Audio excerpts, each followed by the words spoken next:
There's a saying among people who've spent a little too much time in the deep woods that the trees have eyes, that the rustling leaves are actually whispers, and that if you stray too far from the path, you stop being a visitor and you become a trespasser.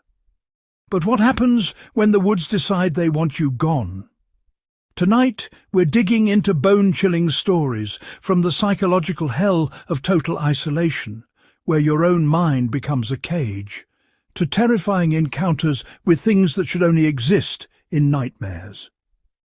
These stories are a stark reminder that some warnings are there for a reason, and that sometimes you are not alone, especially when you think you are.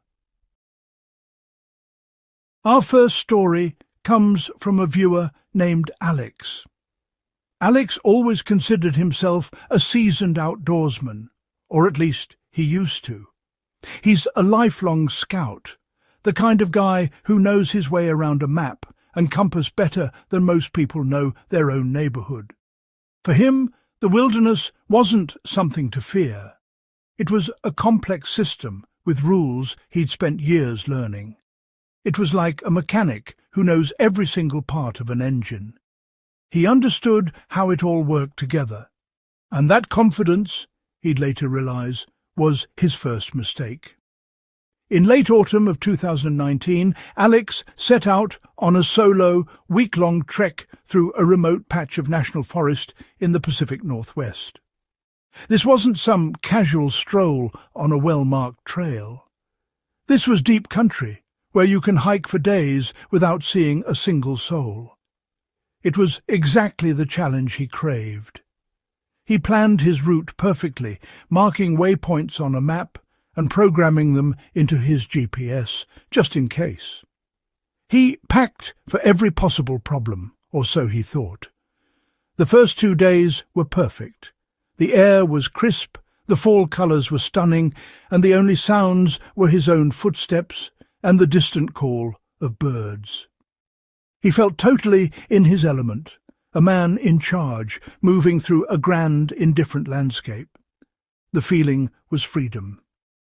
Things started to get strange on the third day. It was subtle at first, so subtle he almost ignored it. He'd stopped for water and glanced back the way he'd come. The trail he'd been following for the last hour, a faint but clear path of packed dirt and snapped twigs, seemed blurry. It looked overgrown, as if it hadn't been walked on in weeks, not minutes. He just shrugged it off. A trick of the light, maybe. He was tired. He kept going. An hour later, he stopped again. This time, the feeling was impossible to ignore. He turned around, and the trail was gone. Not faint, not overgrown. Just gone. Behind him was a solid, unbroken wall of dense undergrowth, so thick it looked like no one had ever passed through. He could see the spot where he stood just moments before, but the path connecting him to it had vanished. It was as if the forest was healing itself behind him, erasing any sign he was ever there.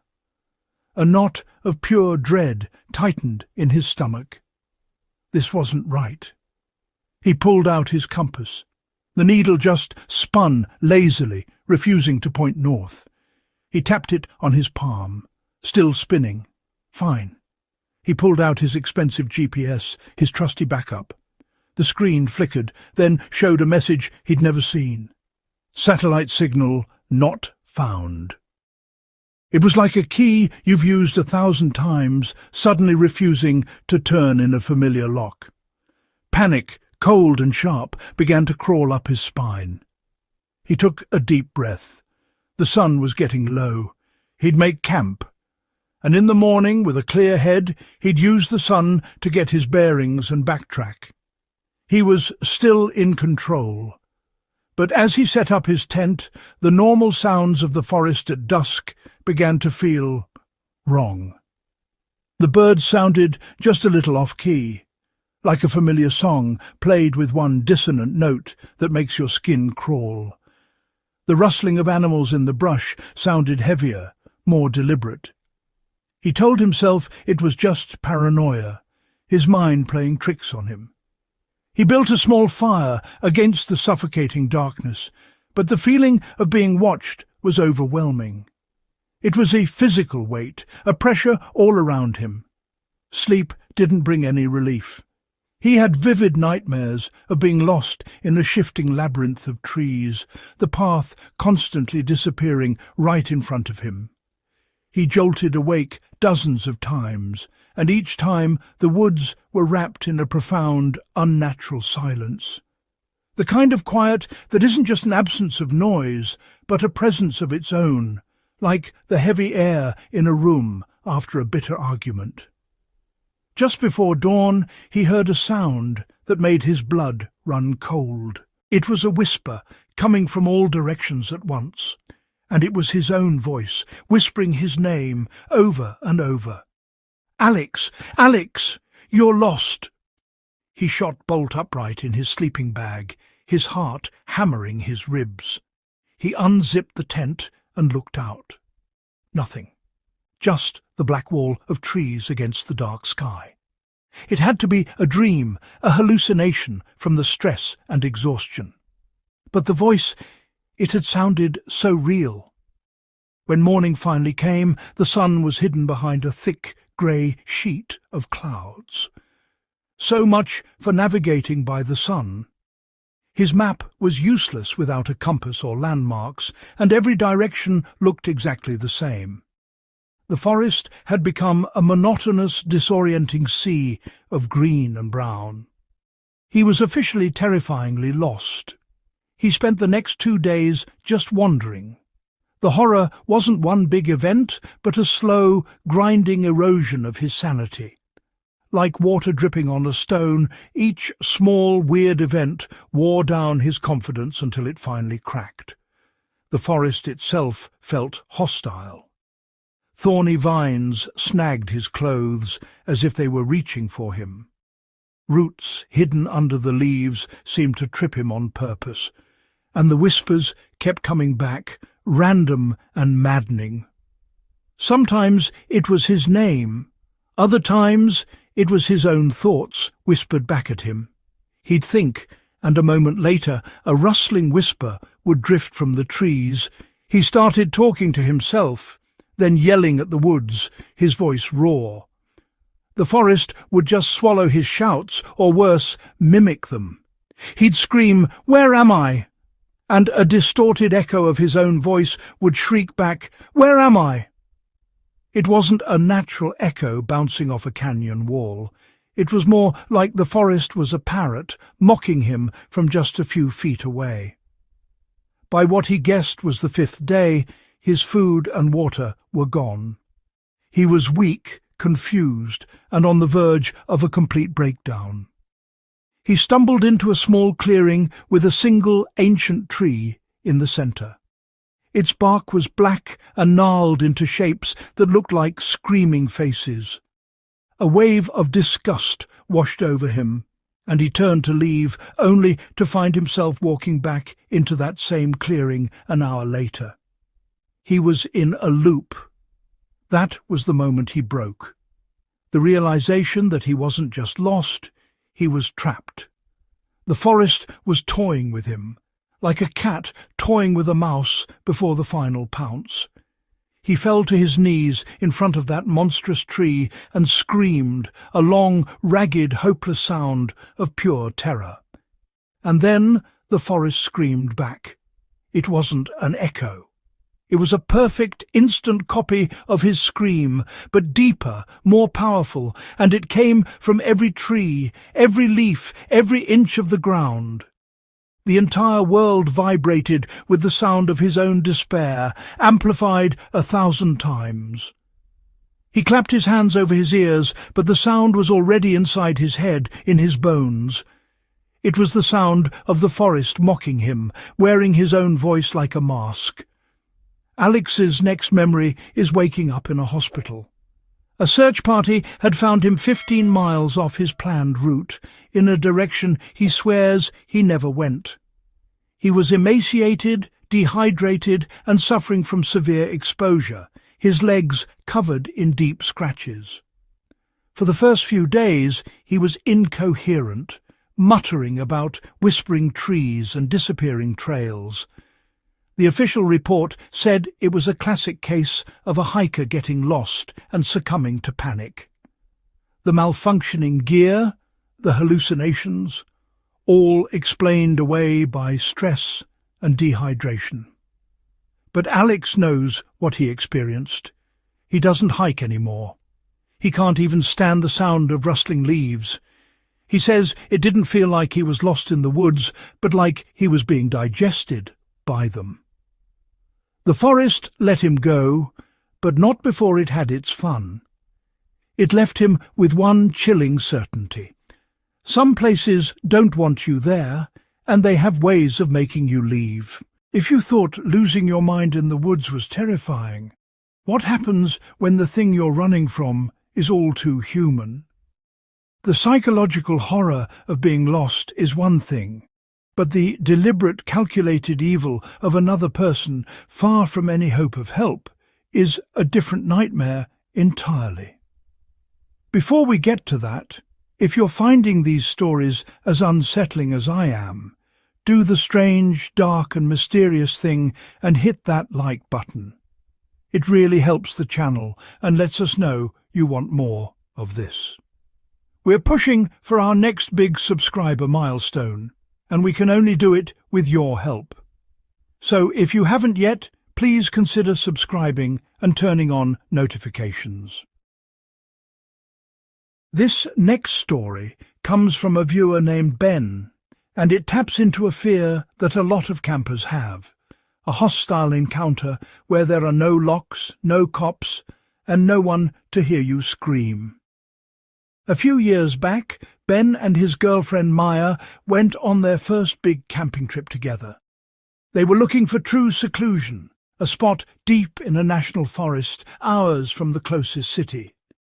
After a long drive down increasingly rough service roads, they found it, a small, isolated clearing by a creek, miles from any real campground. It was perfect. They set up their tent, built a fire, and settled in as dusk fell. For a while, the feeling of being utterly alone was blissful. But as total darkness fell, the immense, unblinking blackness of the forest began to feel less peaceful and more oppressive. The darkness stopped feeling like a soft blanket and started to feel like a heavy weight smothering them. Every snap of a twig started to carry a new, sinister weight. They were about to call it a night when they saw a light, the bobbing beam of a flashlight, coming down the slope toward them. Ben's first thought was relief. Another camper. They weren't so alone after all. He stood and called out a friendly, "Hello." "Evening, folks," the man said, though his smile didn't quite reach his eyes. "Just doing a late-night patrol. Didn't expect to find anyone this far out." "Brave of you," he said. "We've been having some local problems. Nothing to worry about, but we're telling folks to stick to the main campgrounds for now." Ben looked up. The sky was perfectly clear, filled with 1,000,000 stars, not a cloud anywhere. He pointed this out. "Comes in fast in these mountains," the man replied, his tone shifting from friendly to firm. "Trust me, I know this area. The safest thing for you to do is zip up your tent and stay right here until morning. I'll be patrolling the area all night, keeping an eye on things." There was something in the way he said it, a command disguised as advice, that made them both deeply uneasy. The man then asked a series of strange personal questions. Where were they from? How long were they staying? Did anyone know where they were? He claimed it was for a camper registry, but he wasn't writing anything down. He stayed for what felt like forever, before finally wishing them a good night and vanishing back into the darkness. "Did he seem weird to you?" Maya whispered as soon as he was gone. "Very weird," Ben agreed. The fake storm, the weird uniform, the questions, it didn't add up. A real ranger would be more official, probably have a truck nearby, and wouldn't tell them to stay at an unsanctioned spot if there was a problem. For the next hour, they just sat by the dying fire, listening. The forest was no longer just dark. It was a hiding place. A few times Ben thought he saw the flicker of a flashlight at the edge of the clearing, a brief glint of light from the trees. He told himself he was just being paranoid, but the feeling was overwhelming. They weren't being protected, they were being watched. Finally, they decided they had to leave. His order to stay in the tent felt less like advice, and more like a predator telling its prey to stay perfectly still and vulnerable. They quickly and quietly started packing their essentials into the car. They were about to put out the fire when Maya gasped and grabbed Ben's arm. Standing at the far edge of the firelight, just past the creek, was the man. He was perfectly still, a dark silhouette against the black woods, just watching them. No flashlight this time, he just stood there. That was it. They left everything else, jumped in the car and locked the doors. Ben fumbled with the ignition and the engine roared to life. As he shifted into reverse, the man took one step forward, his face now lit by the headlights. The friendly smile was gone, replaced by a flat, cold look of annoyance, like a mask had been dropped to reveal the cold face underneath. Ben slammed the car into gear and hit the gas. As they sped away, Maya looked back. The man just stood there, watching them go. They drove in a panicked silence, and were starting to wonder if they'd overreacted, when, about 10 miles down the road, Ben saw something ahead. He slowed down. It was the man. He was just standing in the middle of the narrow dirt road, arms crossed. Ben's heart leapt into his throat. How? How did he get ahead of them? There were no other roads, no shortcuts. It was impossible. Ben slammed on the brakes. The man just stared, his face unreadable in the high beams. "What do we do?" Maya cried. Ben didn't answer. He saw only one way out. He floored it, swerving the car off the road and into the ditch, bumping violently along the rough ground to get around him. As they passed, the man didn't move an inch. He just slowly turned his head to follow them, a deliberate, chilling motion. They got back on the road and didn't stop until they hit paved asphalt an hour later. The most unsettling part came the next day. After a sleepless night in a motel, Ben called the main ranger station. He described the man and the encounter. The officer on duty listened, then delivered a piece of information that chilled Ben to his core. Not only was there no ranger matching that description on staff, but they hadn't had anyone patrolling that remote sector for over a week. There was no storm warning for that night either. And, the officer added grimly, they'd had 2 other similar reports from that same area in the last year. A man impersonating a ranger, isolating campers.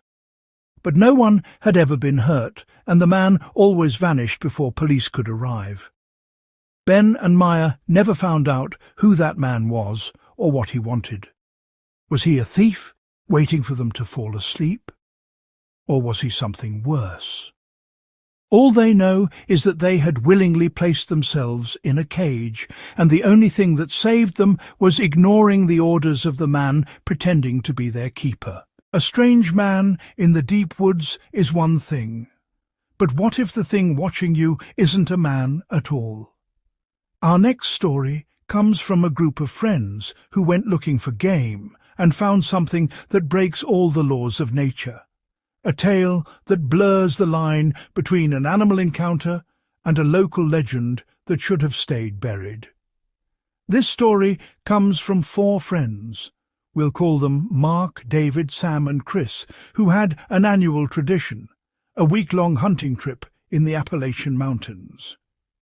These weren't city boys playing dress-up.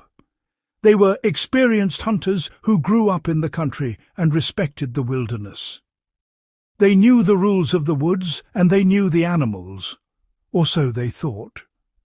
Their trip in the fall of 2017 started normally. They drove out to their usual spot, a rustic cabin owned by Sam's family, miles from any main road. The first day was spent settling in, sighting in their rifles, and sharing stories by the fire. The first strange thing happened on the second afternoon. Mark and David were scouting a ridge about a mile from the cabin when they saw a deer. It was a large doe, standing in a small clearing. Nothing strange there, but as they raised their binoculars, they realized something was deeply wrong. The deer wasn't moving, not grazing, not listening, just standing there. Its head was cocked at an unnatural angle, and it was staring directly at them. Deer have bad eyesight for stationary things, but this one seemed to be looking right into their souls. Mark lowered his binoculars. "Is it okay?" he whispered. "I don't know," David said, his voice uneasy. "Maybe it's sick." They watched it for 5 full minutes. It didn't twitch. It just stood there, a living statue, its dark eyes fixed on them. It flipped the script entirely. Suddenly they weren't the hunters. They were the specimens under a microscope. Finally, completely unnerved, they backed away and headed to the cabin, leaving the deer motionless in the clearing. They told the others, who brushed it off as just a weird fluke. But the feeling of being watched stuck with Mark and David. That night, as they all sat inside, the feeling grew stronger. The woods outside were eerily quiet, as if all the normal nocturnal creatures were holding their breath. Around 10 p.m, Chris went to grab another log for the fire. He was gone for less than a minute before he came scrambling back inside, his face pale. He slammed the heavy door shut and threw the bolt. "There's something out there," he stammered. "By the woodpile." "What was it, a bear?" Sam asked, grabbing a flashlight. "I don't know," Chris said, his voice shaking. "It was the deer, the one they saw. It's just standing there." Sam shone the powerful flashlight beam through a window. And there it was. The same doe, standing at the edge of the trees, less than 50 yards away, staring right at the cabin. Its eyes reflected the light with a sickly green glow. And then it did something impossible. Slowly, deliberately, the deer began to rise up on its hind legs. The movement was jerky and wrong, like a puppet on strings. Its front legs, instead of dangling, bent forward at the knee in a way that looked horribly human. For a few terrifying seconds, it stood there, bipedal, a silhouette against the dark woods. It looked less like a deer and more like a tall, thin man wearing a deer's skin. The 4 men were frozen, their minds refusing to process what they were seeing. After a moment that stretched for an eternity, the creature dropped back to all fours with a clumsy thud and shot into the woods with unnatural speed. No one slept that night. They sat with their rifles, listening. For hours there was nothing. Then the scraping started. A dry, scratching sound from the outside wall of the cabin, moving along one wall before stopping and starting on another. It was the sound of something deliberately circling them, testing them. Then came a sound that was even worse. A call from the darkness.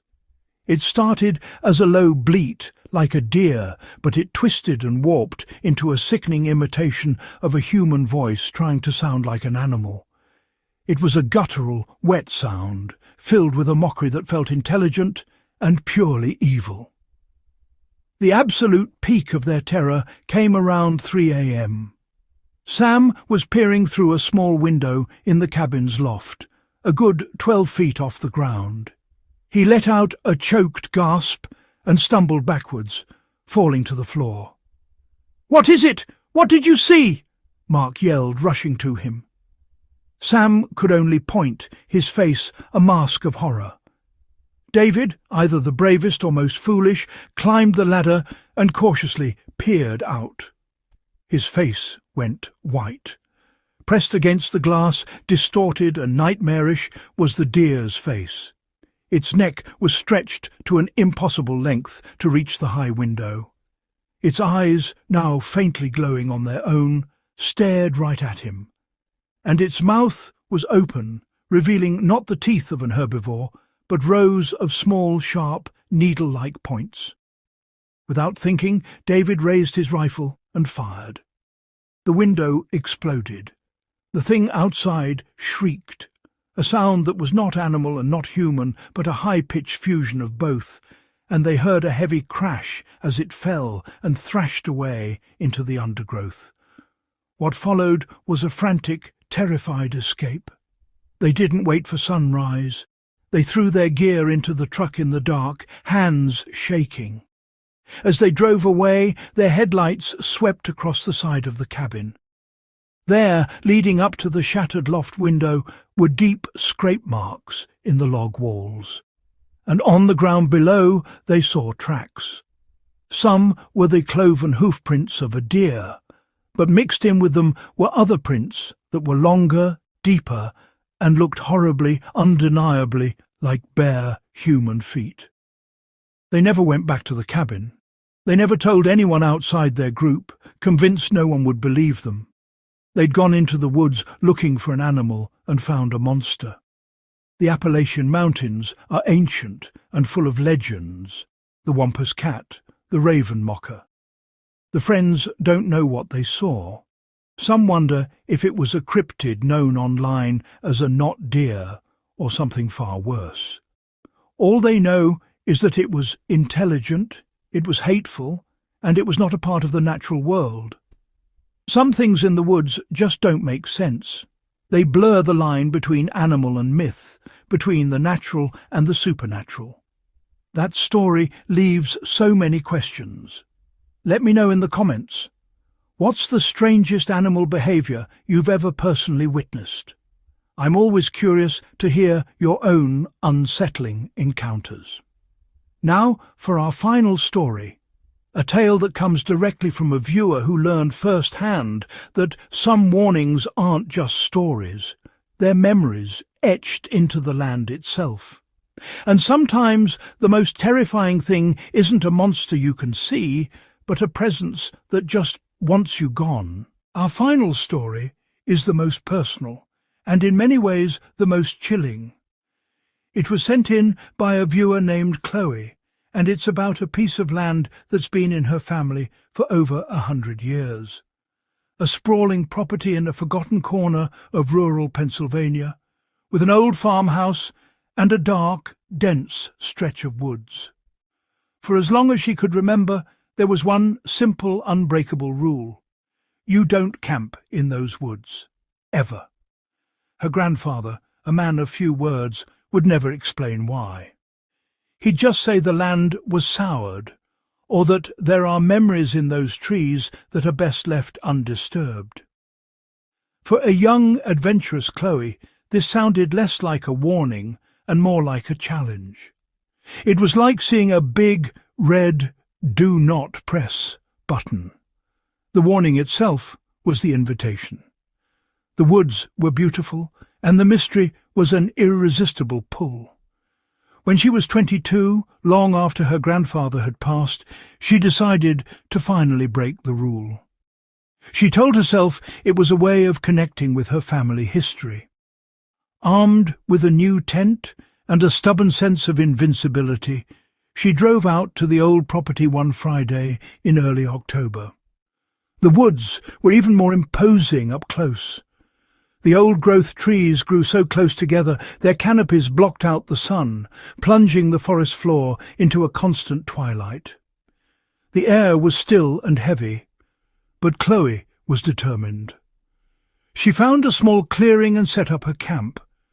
As she worked, she couldn't shake the powerful feeling of being an intruder, like she had just walked into a stranger's home unannounced. The first strange thing happened that night.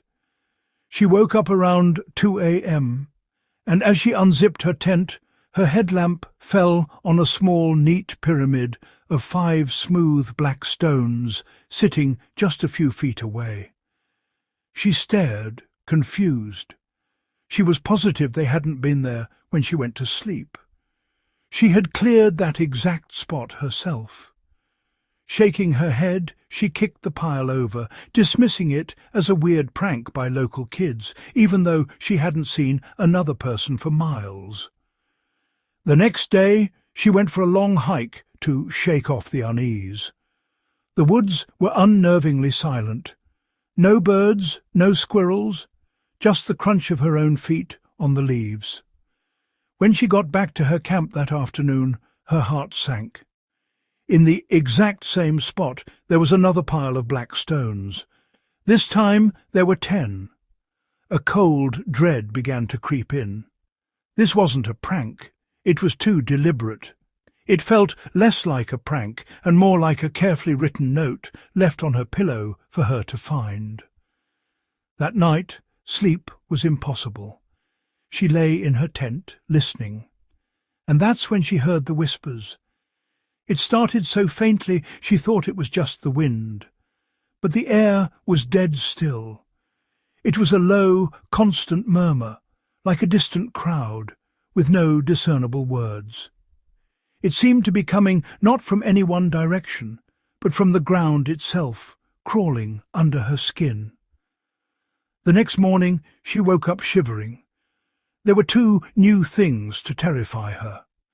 First, the pile of stones was back, now a mound nearly a foot high. Second, her back was itching ferociously. Using a hand mirror, she saw 3 long parallel scratches running from her shoulder blade down her back. They were thin and red, like claws, but she had been alone, inside a zipped-up sleeping bag, inside a zipped-up tent. Panic finally took over. Her grandfather's words echoed in her head. Soured ground, memories in the trees. She had to leave. She started packing frantically, her hands clumsy, all while the whispers continued, seeming to grow louder in response to her decision to run. But the woods weren't done with her. As she was stuffing her sleeping bag away, the clear sky darkened with terrifying speed. A storm rolled in out of nowhere, one that hadn't been in the forecast. The wind howled through the trees, and the whispers rose with it, becoming a hissing, angry roar. Rain began to fall in thick, cold sheets. A flash of lightning lit up the clearing, and in that split second, Chloe's world fell apart. All around her tent, just inside the tree line, were figures, dozens of them. They were unnaturally tall and thin, their forms wavering and indistinct, like heat haze. They had no faces, no features, just tall, dark shapes, standing in a silent, menacing circle. Another flash of lightning. They were closer. The walls of her small tent began to push inward, as if a great weight was settling on it.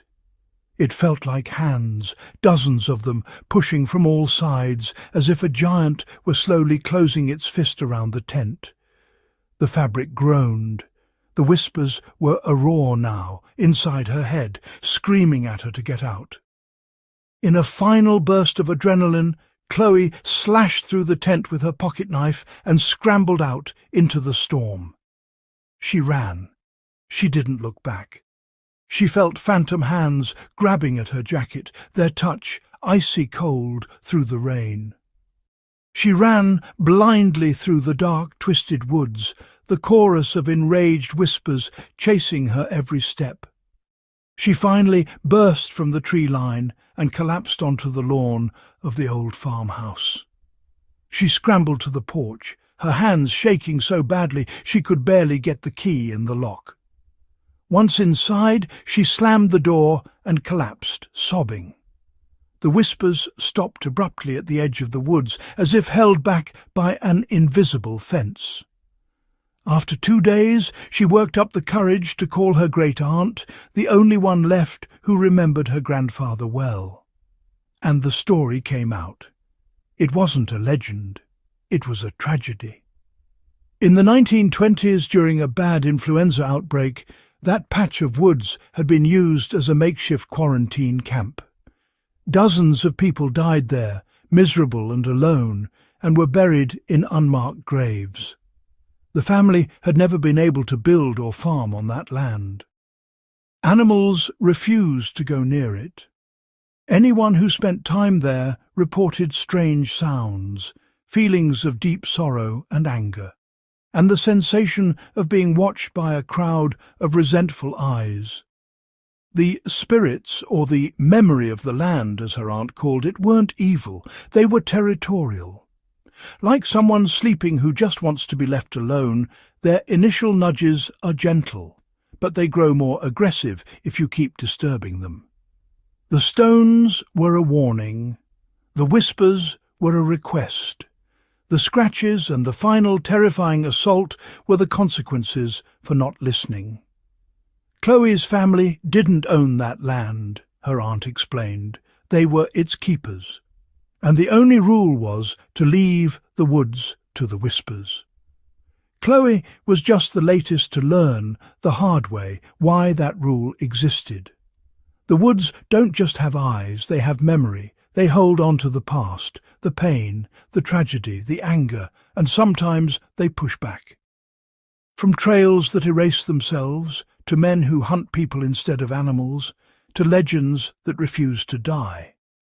One thing is clear. When you get that feeling deep in your gut that you're not welcome, you probably aren't.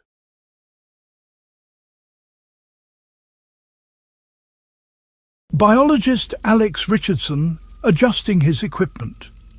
He is deep in the backcountry of the Laurentian Highlands, a location he estimates is about 15 miles from the nearest service road and another 10 from any marked trail. It is, in his words, absolutely pristine. The plan for his trip was twofold. First, he intended to put his new Sony Alpha camera and G Master lens through its paces, particularly for low light and astrophotography in a true wilderness setting. With zero light pollution, he hoped for spectacular shots of the Milky Way. Second, and more importantly, this was a scouting trip. As a former park ranger and biologist, Alex had heard from colleagues about this specific area, a unique transitional ecosystem where the boreal forest meets southern hardwoods. He hoped to document rare species of flora like mosses and lichens, and perhaps spot elusive wildlife. He notes the profound silence as the clearest sign of true remoteness. He's interrupted by an odd sound, which he dismisses as the wind hitting a dead tree. He continues, explaining that this trip is a chance to get back to his roots. He outlines his preparations: a full pack, a tent, 3 days of food, and safety equipment including trail markers, bear spray, and a satellite communicator. For the next 48 hours, he says, the viewer will come with him to explore, document, and enjoy the quiet of the deep woods. Announcing his intention to get some shots of a nearby stream before setting up camp, he says he will check back in a bit. The footage resumes with Alex hiking. For a seasoned outdoorsman like him, the smell of pine and the feel of damp earth are a comfort. His father, a forester, taught him how to read the land. He points the camera down, identifying tracks on the trail. They are fresh, white-tailed deer tracks, a doe and a fawn. Nearby, he spots bear sign, evidence that a black bear was recently looking for grubs. He expresses no concern, explaining that black bears are typically shy of humans. He stresses the importance of making noise while hiking and storing food properly in a bare canister hung a good distance from the campsite. The subject reminds him of a story from his time as a ranger, about a problem bear they called Houdini. The bear was a genius, capable of breaking into almost any canister on the market, forcing the park to continually upgrade its requirements. But, he notes, even a legend like Houdini avoided campsites with people. Respect, he concludes, is the key. As the sun begins to dip, creating the golden hour, he reflects on why he does this. He speaks of the soul-recharging power of the wilderness, a reality check against the noise of modern life. Out here, one must be present and aware, a state of focus he compares to meditation. He finds a perfect spot for his tent, a flat clearing with good drainage near the creek he will use as a filtered water source. He warns never to drink directly from a stream because of the risk of giardia. His plan is to set up the tent and then build a small fire for dinner.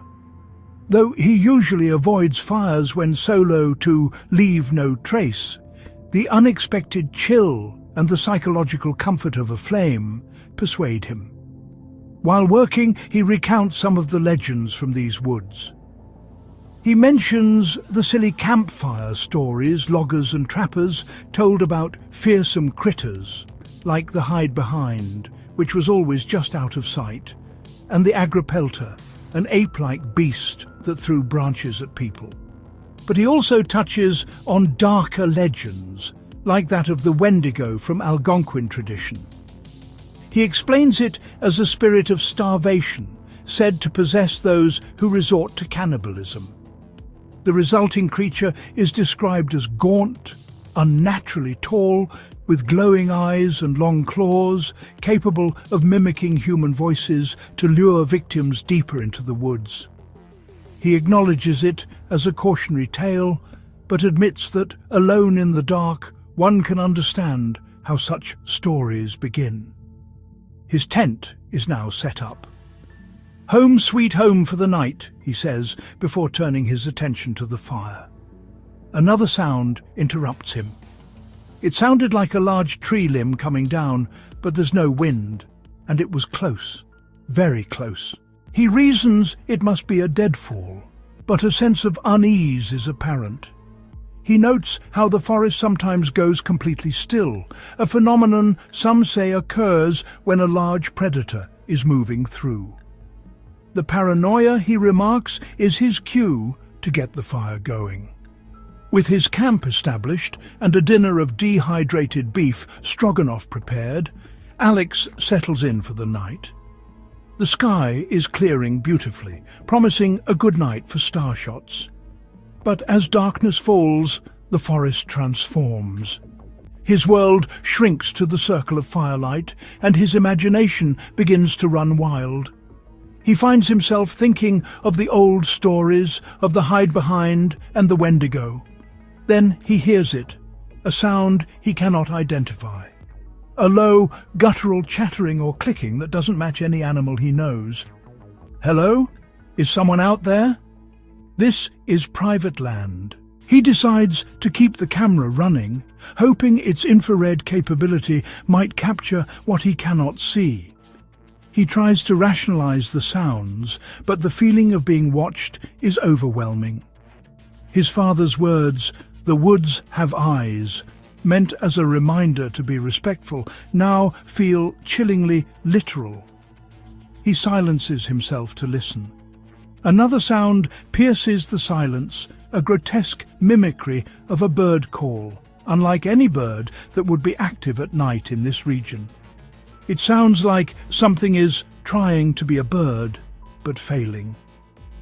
He realizes he is being circled by something large. A desperate decision is made.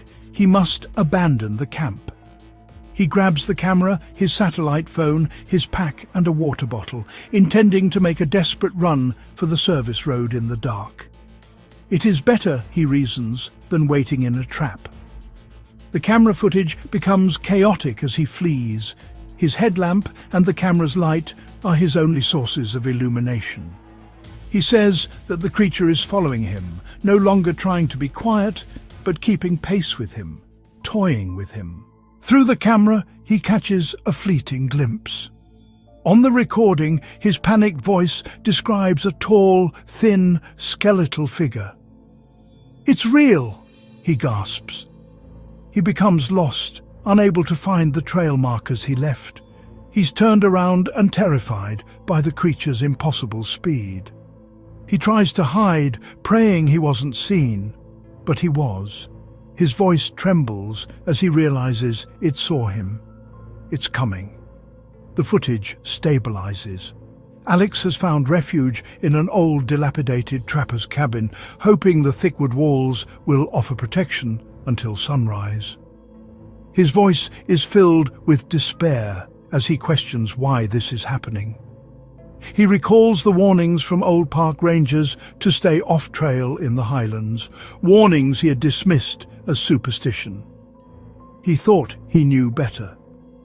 The creature, he says, is circling the cabin, testing the walls, looking for a way in. "Go away! Just leave me alone!" he screams. And then the creature speaks, perfectly mimicking Alex's own voice from earlier in the recording. "Huh, that's odd. Must be the wind hitting a dead tree just right." A cold silence follows, then the voice comes again, an exact echo of his earlier shout into the woods. "Hello? Is someone out there?" A tremendous crack slams against the door, shaking the small cabin. Then another stronger crack splits the wood. With a final catastrophic crunch, the door is ripped from its hinges and flies inward. A deafening, piercing shriek fills the air before being cut off abruptly. The recording captures the sound of a brief struggle, a tearing noise, and a final, wet, choked gasp. Then the sound of something heavy being dragged out of the cabin door, fading into the night as the forest goes completely silent. Alex Richardson was reported missing on October 10th after failing to return from a solo expedition. An extensive search of the area found his abandoned tent and campsite. The cabin was discovered 3 days later. Alex Richardson remains a missing person. The case is still open.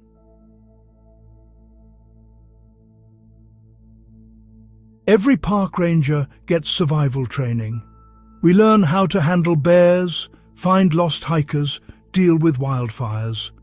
What they don't train you for is what to do when the park itself wants you to get lost. If you see the lights, you don't follow them. You don't investigate. You turn your back and you pray they don't decide to follow you. My name is Mark, or at least it says so on my badge. For 15 years, I was a ranger at Oak Ridge National Park in Wyoming. Most visitors, they see the postcard. The jagged peaks tearing at the sky, the alpine meadows bursting with colour, the deep, humbling silence of a forest that was old before America was even born. For 14 of those years, that's all I saw too. My job had a rhythm, a comfortable loop of patrolling trails, checking on campers, and now and then dealing with a tourist who thought petting a bison was a good idea. The park is my home. I know the way light filters through the lodgepole pines at dawn. I know the smell of rain on dry earth, the feeling of the ground changing from soft dirt to hard granite under my boots. I know which streams roar after a thunderstorm and which ones whisper secrets even in a drought. A place like this has its own language, and if you're quiet long enough, you start to understand it. The snap of a twig could be a deer or a grizzly. A shift in the wind might mean a storm's coming or just the mountain taking a breath. It was a life of simple truths. Rock, water, wood, sky. I found comfort in it. I found some kind of order in all that wild chaos. My post was a remote one, way out on the western edge of the park, bordering a massive wilderness area people rarely visit. The nights were the best part. The sky out there, it's something else. Without all the city lights, the Milky Way isn't some faint hazy smear. It's a brilliant, messy splash of stars against black velvet. It makes you feel small, but in a good way, part of something vast and beautiful. My job on the night shift was mostly just being there. Drive the fire roads, make sure nobody's starting illegal campfires, and just soak in the solitude. It was a peaceful life, a sane life. I wish I could go back to it. But that version of the park and that version of me, they don't exist anymore. Not since the lights showed up. It was late August, and the air was just starting to get that crisp edge of autumn. I was parked at an overlook near Ridgeback Point, nursing a thermos of lukewarm coffee, hoping to catch a few meteors. That's when I saw them for the first time. Not up in the sky, but down in the valley, in the thick, dark woods of Blackwood Basin. At first, I only saw one. A soft, pale orb of light, maybe the size of a basketball, just hovering about 10 feet off the ground. It pulsed with this gentle, milky glow like a captured moonbeam. My first thought was practical, a drone. Some tech guy with an expensive toy, flying it where he shouldn't be. It's against park regulations, and I felt that familiar, mild flash of annoyance. I watched it, waiting for the zipping sound, the high-pitched whine. But there was nothing. It moved with an impossible smoothness, a liquid grace, gliding between ancient trees without making a sound. Then another one appeared, and a third, winking into existence out of thin air. They moved in loose unison, a silent, drifting trio. They weren't frantic or mechanical. They moved with a slow, deliberate purpose that felt less like a machine, and more like some kind of deep-sea creature. They'd drift apart, then slowly swim back together, pulsing in a soft, unsynchronized rhythm. I thought about flares, but they weren't bright enough, and they didn't fall. Ball lightning? It's rare, but it happens. The mountains can do strange things to the atmosphere. I wrote it down in my log. Anomalous lights observed, likely atmospheric, and I tried to move on.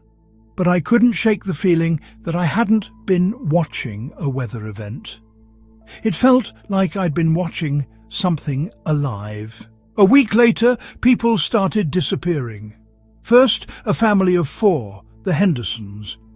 We found their car at the Blackwood Basin trailhead, right below where I'd seen the lights. A day pack was still inside, next to a half-eaten bag of trail mix. The search was huge. Rangers, volunteers, dogs, helicopters. We covered every single inch of that trail. We found nothing. Not a footprint, not a dropped wrapper, not one scrap of clothing. It was like they stepped onto the trail and just vanished into thin air. 2 weeks after that, a veteran solo hiker, David Chen, went missing in the same area. His friends said he was meticulous. He had an emergency beacon, the best gear, years of experience. He never turned the beacon on. His tent was found perfectly set up at a designated campsite, sleeping bag still rolled up inside.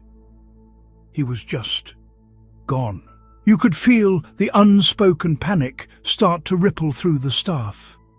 We're trained to find people. It's what we do. This was different. There was no trace, no story to piece together. The search patterns got wider, more desperate, and it was during one of those searches, as dusk was bleeding purple and orange over the peaks, that I saw them again. The lights. They were closer this time. Not just 3, but a whole cluster of them, maybe a dozen, floating in a clearing just off the trail. I was with another ranger, a rookie named Ben. He saw them too. His mouth just fell open. "What in God's name is that?" he whispered. They weren't just drifting anymore. They were interacting, swirling around each other, brightening and dimming. One would dart to the edge of the woods and just hang there as if it was waiting before rejoining the others. It looked playful, intelligent. And as we stood there, frozen, one of the lights broke off from the group and drifted toward us. It stopped about 50 yards away, pulsing softly. It felt like an invitation, like it was beckoning us. The hair on my arms stood straight up. 15 years of experience, all my training was screaming at me that this was wrong. The woods were silent. The usual chatter of insects and nightbirds was gone, just a heavy, expectant silence. I grabbed Ben's arm. "We're leaving," I said, my voice tight. "Back to the truck, now." "Mark, the highest magnetic anomalies I've ever recorded are in Blackwood Basin, off the trail. They're so strong they should be impossible. Be careful. Something is happening in those woods that doesn't play by the rules." Eventually, the official searches were scaled back. The cases went cold, filed away under misadventure and presumed deceased. But I couldn't let it go. Every time I closed my eyes, I saw the faces of the Henderson kids from the missing posters. I saw David Chen's empty tent, and I saw those lights, pulsing in the twilight, just waiting. I got obsessed. I spent my off hours digging through old park archives, looking for anything similar. I found scattered reports going back decades. An old ranger's journal from the 50s talking about will-o'-wisps that led a hunter astray. A witness statement from the 80s, dismissed as a hoax, that mentioned floating lanterns near where a woman vanished. It was all there, a hidden history of strangeness and loss, buried under paperwork and disbelief. One night, a month after David Chen disappeared, I was on patrol. The air was cold, still. A heavy fog had rolled in, swallowing the valleys and muffling every sound. I was driving the fire road along the edge of the basin when I saw it. A single light. It was just ahead, hovering over the road, bathing the fog in a soft, ethereal glow. It wasn't moving away. It was waiting for me. Protocol said to stay in my vehicle, report it, wait for backup. Every survival instinct I had screamed at me to slam the truck in reverse and get out of there. But the thought of the Hendersons, of David Chen, it was a weight I couldn't carry anymore. What if they had followed these lights? What if this was the only way to find out what happened to them? I grabbed my flashlight and my radio, even though I had a sick feeling it wouldn't work. "Dispatch, this is Ranger Unit 7, I said, my voice surprisingly steady. "I'm leaving my vehicle to investigate a strange light on Fire Road 12 near Blackwood Basin." The radio crackled. "Repeat. Mark, your signal is, breaking up." I didn't bother trying again. I killed the engine and the world went completely silent, except for the sound of my own breathing. The light pulsed, patient. I took a deep breath, stepped out of the truck, and started walking toward it. As I got closer, it drifted off the road and into the trees. It didn't run, it just kept its distance like a silent guide. And against every rule, every instinct, every bit of common sense I had, I followed it into the forest. I remember the feeling of wet ferns brushing against my pants as I left the road. In every story like this, there's a moment where you know you've just made a terrible, irreversible mistake. If you've ever felt that pull of the unknown, that itch to find an answer no matter the cost, then you know exactly what I was feeling. There are stories like this on the fringes of all our maps. We talk about them here, so if you want to hear more, consider subscribing. It helps more than you know. Now, back to the woods. The second I stepped off that path, the world changed. It was subtle at first. The fog got thicker, clinging to me like a damp blanket. The air grew colder, heavier. The light led me on, its soft glow the only fixed point in a world that was losing its shape around me. I tried to keep my bearings, noting big trees, the slope of the land. It was useless. After about 10 minutes of walking, I looked back. The road and the comforting red lights of my truck should have been right there. There was nothing, just a solid wall of trees and fog. It was like the forest had healed itself shut behind me. A cold knot of dread tightened in my gut. I pulled out my compass. The needle wasn't just spinning, it was vibrating, twitching like it was having a seizure. Dr. Thorne's warning about magnetic anomalies echoed in my head. My GPS was worse. The screen was a garbled mess of characters, the park map replaced by digital nonsense. The sounds were wrong too, or really the lack of them. The forest is never silent. There are always insects, the rustle of small things in the undergrowth, the whisper of wind. But here, nothing. A complete, dead vacuum of sound that was more terrifying than any scream. My own footsteps on the damp ground sounded like gunshots. My own breathing was a roar in my ears. The light pulled me deeper into this silent, twisted version of my park. The trees started to look wrong. The bark on the pines seemed to shimmer with a faint, oily sheen. Ferns grew in unnatural spiral patterns. Nothing was obviously monstrous, but everything was just slightly off. It was the uncanny valley of nature. A place that looked almost right, but felt fundamentally, deeply wrong. I felt like I was being watched, not by a predator I could understand, but by the woods themselves. The trees seemed to lean in as I passed.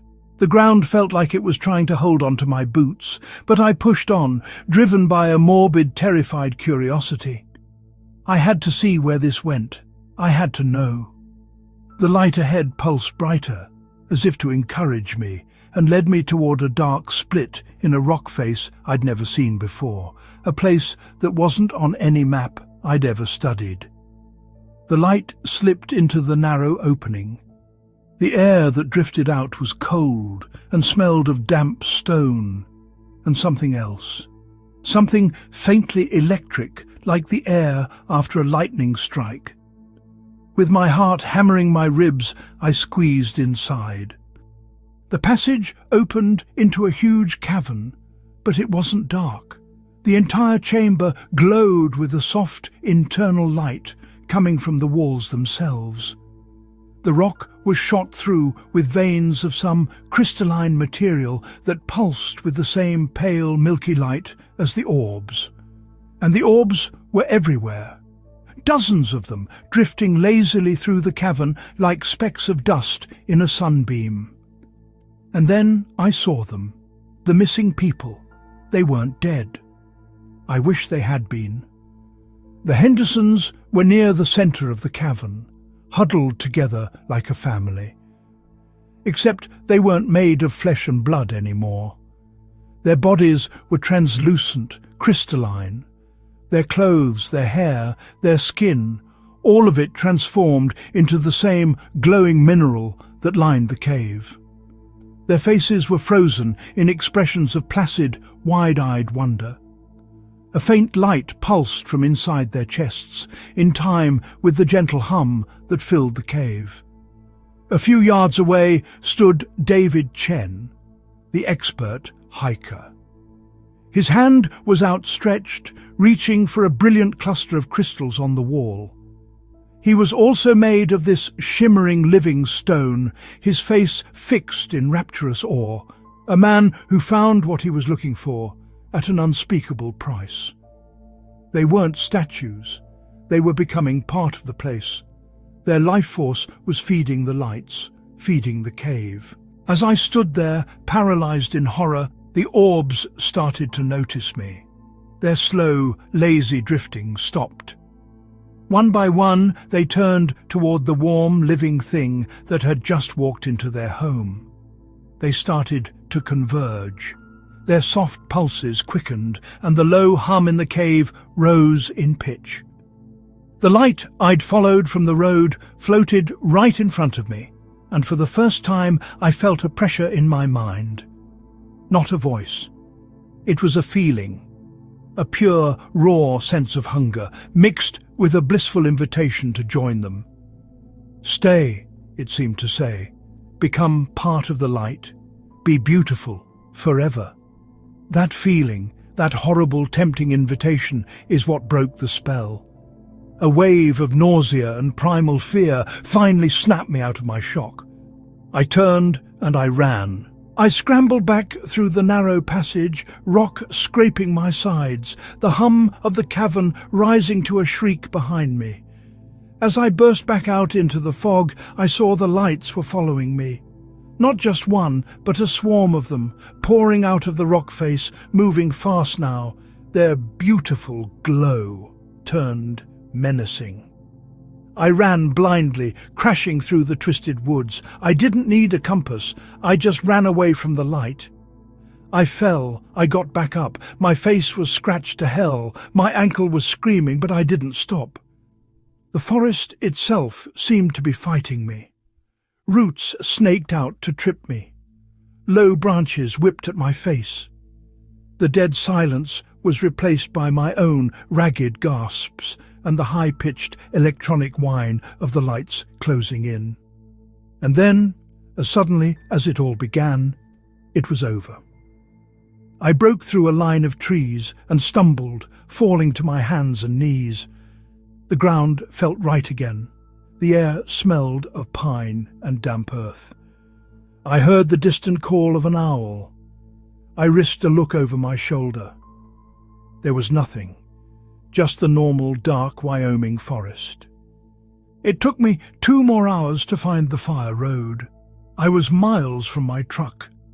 When I finally staggered back to the station at dawn, I was a wreck, babbling, incoherent, covered in mud and blood. I tried to tell my supervisor what I saw. The hidden cave, the crystals, the bodies. They put me on administrative leave. The official report says I had a breakdown from stress and exhaustion, got lost in the fog and hallucinated. The cave I described was never found. My story was buried. The disappearances at Oak Ridge National Park were never solved. I don't work at the park anymore. I couldn't. I can't look at those beautiful silent woods without seeing the wrongness underneath, without hearing that awful inviting hum in the back of my mind. I live in a town now, surrounded by the noise and lights of other people, but I never really feel safe. Sometimes at night I think I see them, a faint, pulsing light at the edge of town, just past the last streetlight, hovering right where the wilderness begins, watching, waiting. So, if you're ever out in the wild places, deep in a national park after the sun goes down, and you see a strange light moving through the trees, a light that moves too smoothly, that shines too softly, that seems to call to something deep inside you, don't be a hero. Don't be curious. Don't try to understand it. Turn around, get in your car, lock the doors, and drive. Don't look back. Pray that you saw a drone. Pray that it was ball lightning. Pray it was just a trick of the eye. Because if it's not, and you follow it, you might find something beautiful. But you will not find your way back. The world is full of strange things, and some doors are best left unopened. If this story felt real to you, or if you've seen something you can't explain, share it in the comments. The more we talk about these things, the more we realize we're not alone in what we've seen. Stay safe out there.